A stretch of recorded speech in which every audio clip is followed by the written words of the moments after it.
In the Creators Update, Windows has more tools for troubleshooting problems that might pop up.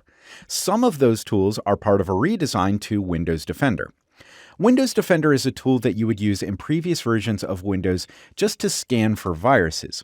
In the Creators Update, it's been built out significantly and now offers a hub for diagnosing the overall health of your computer. So in this movie, I want to look at the new Windows Defender and some other tools for troubleshooting problems. To get to Windows Defender, I'm going to go to Settings. So in the Start menu, I'll click on the Settings button. I want to go to the Update and Security category.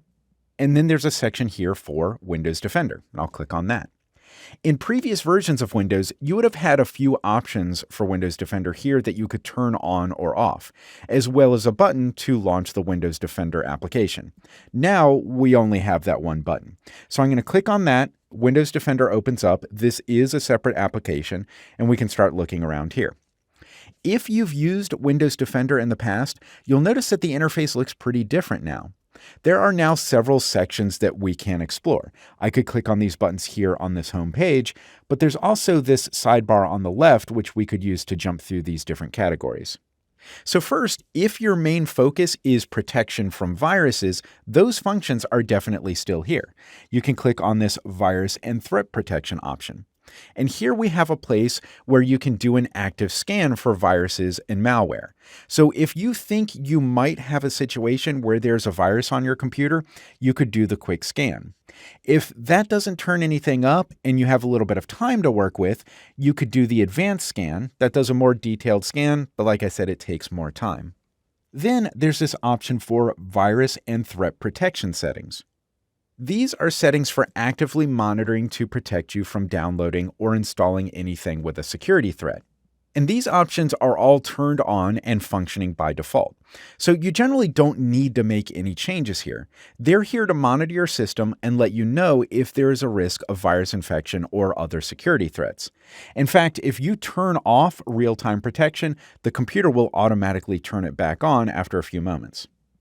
So I'm going to go back to the home page here in Windows Defender. So I'll click on the home button on the sidebar on the left, and we're back here.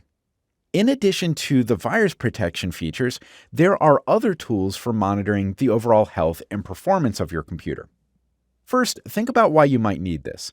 There are lots of settings and options that you can adjust in Windows that can potentially affect the security of your system or impact your computer's performance. So Windows Defender has a tool that can alert you when something is set in a way that might put your computer at risk.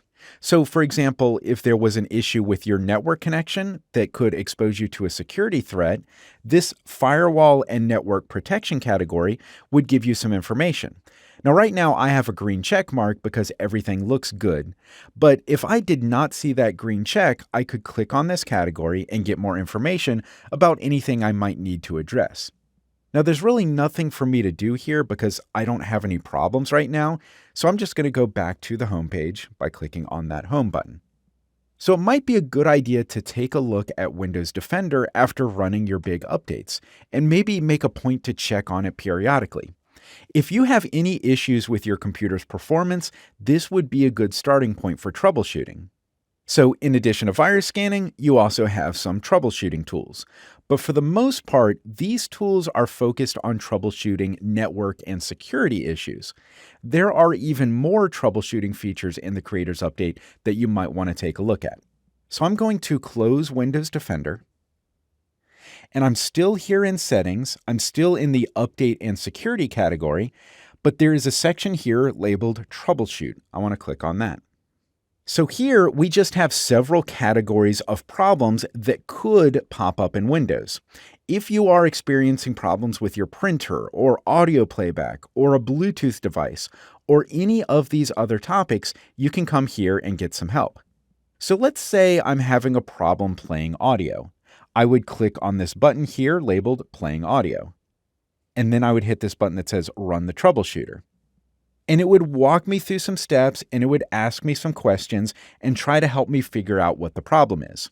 So this is a little difficult to demo since I'm not actually experiencing any problems right now.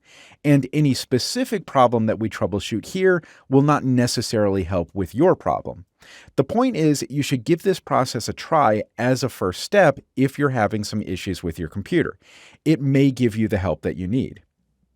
So if you are concerned about a possible virus infection, or if you're trying to diagnose a specific problem, some of these tools might be very helpful.